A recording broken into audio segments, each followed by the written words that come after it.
Hello বন্ধুরা, সবাই কেমন আছো? আশা করছি ভালোই আছো। সবাইকে আগে জানাই হ্যাপি নিউ ইয়ার। তো যাই হোক, তোমরা ভিডিওটি দেখে গেস করতে পারছো যে এটা কিসের ভিডিও এসেছে।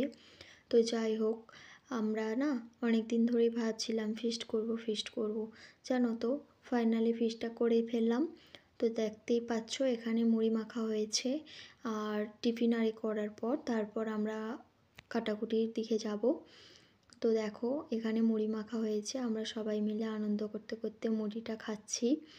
আর আজকের মেনুতে কি কি ছিল জানো? আজকের মেনুতে ছিল ফুলকপির পকোড়া, চিকেন কষা আর ফ্রাইড রাইস, চাটনি আর মিষ্টি। আর দেখো এইখানে আমাদের মাংসটা ধোয়া হয়ে যাচ্ছে। আর এইখানে হচ্ছে সব রকমের সবজিগুলো কাটা, ওখানে উনুনও তৈরি হয়ে গেছে, জ্বালন চলে এসেছে। এই দেখো আলু ভাজা হচ্ছে। আর এইখানে দেখো আমি আলুটা ভাজা করছি। মাংস